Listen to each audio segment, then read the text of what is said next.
Space News 65, des choses horribles se produisent, partie 2. Bonjour. Merci d'être ici avec moi une fois de plus. J'espère que vous allez très bien aujourd'hui. C'est encore Marie. Bienvenue sur ma chaîne. Ces informations peuvent être considérées comme de la science-fiction, ou comme le spectateur le voit le mieux, et je les publie uniquement à des fins de divertissement. Cependant, je prends mes informations très au sérieux, et pour ceux qui ont des yeux pour voir. J'écris ceci le matin du 9 février 2025. Il s'agit de la suite de Space News 64, des choses horribles se produisent. Et je vous suggère fortement de voir la première partie avant celle-ci, si vous ne l'avez pas déjà fait, car celle-ci seule pourrait ne pas avoir beaucoup de sens. Toutes les informations contenues dans cette vidéo ont été autorisées à être publiées, et ont également été rendues publiques à TGTA auparavant, et au cours des dernières heures, rien de tout cela ne gênera les enquêtes en cours. Comme vous l'avez vu, vous pouvez dire au revoir au concept idyllique du New Age, selon lequel les civilisations pléiadiennes vivent dans un nuage parfait où rien de mal ne se produit jamais. Bien sûr, ces densités presque parfaites où la vie est fluide et sans conflit existent dans les Pléiades, mais dans des royaumes existentiels supérieurs. Mais alors encore une fois, ils existent aussi sur Terre et partout ailleurs également. Reprenant plus ou moins là où je m'étais arrêté dans la dernière Space News, il y a eu 4 incursions non autorisées sur la planète Témère de TGTA au cours des derniers jours, toutes par des vaisseaux spatiaux Alpha Centauriens travaillant en étroite coordination avec la cabale qui contrôle la Terre, et qui est une marionnette de la Fédération Galactique, j'insiste. Le gouvernement Alpha Centaurien a publié une déclaration dans laquelle il déclare que ce n'était pas eux, et qu'Alpha Centauri en tant que nation stellaire, n'envahit ni ne prévoit d'agression d'aucune sorte contre le peuple tégétien, ainsi que leurs condoléances et leur consternation quant à ce qui se passe. Ils ont également déclaré leur souhait de coopérer pleinement avec les enquêtes autour des événements récents. Cependant, le droit spatial et le bon sens dictent également qu'ils sont responsables des actes de leur peuple, en particulier lorsqu'il s'agit de personnel militaire alfratan, les 6 pilotes et les 3 vaisseaux de combat également répertoriés comme faisant partie de leur matériel militaire. Cela signifie que techniquement parlant, Alpha Centauri a envahi TGTA, et dans une certaine mesure, ils doivent être tenus responsables de cela, même si leur personnel était contracté à l'extérieur par des membres de la cabale de la Terre. Je ne sais toujours pas comment cet angle va finalement se dérouler, mais le siège local de la Fédération, division juridique, a déjà accepté notre plainte tégétienne contre Alpha Centauri, au moins pour ne pas mieux contrôler leur peuple, mais pas seulement. En conséquence de tout cela, aucun vaisseau spatial alfratan n'est autorisé à atterrir sur une planète ou territoire tégétien, jusqu'à nouvel ordre. Le problème avec cela, c'est les civils d'Alfratan qui visitent constamment. Comme d'habitude, les civils sont les plus touchés. Ce problème devient beaucoup plus grave avec TGTA elle-même, car sa population civile n'est pas habituée à autant de contrôle militaire sur leurs mouvements et déplacements, principalement entre les 4 planètes du système tégétien. Et même si la situation le justifie car il s'agit littéralement d'une invasion, et pas seulement de l'espace aérien, toutes les forces militaires tégétiennes autour des planètes sont logiquement en état d'alerte, et cela a entraîné une diminution des droits de déplacement de la population civile. Cela me dérange beaucoup car c'est moche d'être de l'autre côté de la barrière quand il s'agit de la perte de liberté de la population civile, car techniquement je suis la cause de cette perte, car je suis la reine et la dirigeante tégétienne, alors que je suis habituellement en train de me plaindre sur la perte de liberté sur Terre, et comment ces gouvernements marionnettes utilisent toujours le terme pour leur sécurité comme excuse. Cette fois, je suis obligée de faire la même chose sur TGTA, également pour leur sécurité, à l'encontre de ce que je souhaiterais et aimerais, en espérant seulement que cette situation soit temporaire, mais c'est une situation très sérieuse car ce qui se passe est clairement un acte de guerre. Pour ceux d'entre vous qui pensent qu'il est temps de passer à une action militaire complète, il existe encore d'innombrables autres alternatives diplomatiques avant d'en arriver là, car la situation est extrêmement complexe, et je vous le dis directement, il n'y a personne en particulier à viser, et c'est une partie du problème. Le Haut Conseil et le gouvernement Alpha Centaurien déclarent constamment que ce n'était pas eux et qu'ils souhaitent coopérer pleinement. Ils déclarent également constamment qu'ils nous comprennent et qu'ils sont de notre côté et souhaitent aider. Ils ont également exprimé leur inquiétude, voire leur peur, que tout cela puisse s'aggraver contre eux. Ils pourraient avoir raison sur ce dernier point, car comme je l'ai dit dans les dernières Space News, nous voyons la Fédération Galactique les utiliser comme une sorte de bouc émissaire pour couvrir leurs propres mauvaises actions.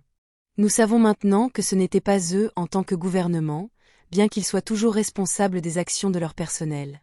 Nous savons que les agresseurs étaient et sont la cabale qui contrôle la Terre et leurs aspirations expansionnistes, mais nous savons aussi que cette cabale n'est qu'un pantin de la Fédération galactique et ne fera rien sans leurs ordres. La Fédération galactique locale, qui est la partie chargée de surveiller cette situation, a également déclaré avec magnanimité qu'ils ne sont pas impliqués et qu'ils accusent le mal qui est sur Terre pour tout ce désordre. Les Urmaïadiens ont procédé à l'interrogatoire des Alfratans restants et des militaires terriens qui sont en détention, et comme je l'ai expliqué dans d'autres vidéos, les Shahurma sont des maîtres de l'astral, et c'est de là qu'ils interrogent, et non du côté des vivants avec des méthodes cruelles et boiteuses. De l'astral, personne n'échappe à leurs yeux de chat. Ce qu'ils ont rapporté jusqu'à présent, c'est que les pilotes restants ont été seulement engagés par l'armée terrienne et ont reçu une somme de 10 000 dollars américains pour être les pilotes de leur opération. S'ils ont pris de l'argent et voulaient de l'argent, cela ne peut signifier que ces pilotes alfratans descendaient habituellement sur la surface de la Terre en tant que step-down. Sinon pourquoi voudraient-ils de l'argent?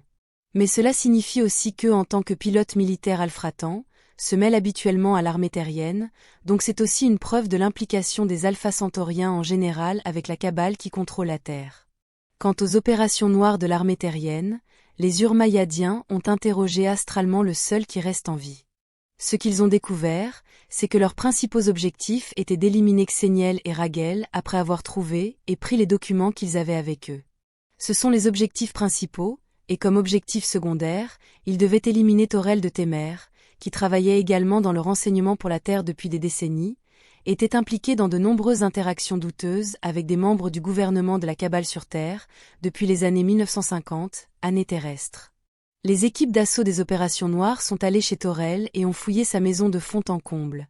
Mais ils ne l'ont pas trouvé car il était dans un équivalent tégétien d'un complexe hôtelier, en utilisant des termes humains et faute de meilleurs mots.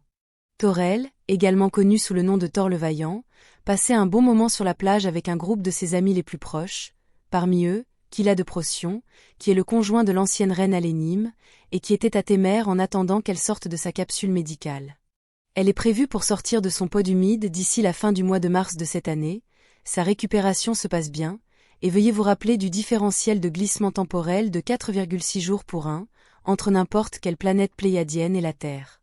C'est-à-dire, pour chaque jour sur une planète pléiadienne, comme Témer ou Héra, 4,6 jours s'écouleront sur Terre, même si la durée de la perception du temps sur une planète pléiadienne est très similaire à celle sur Terre.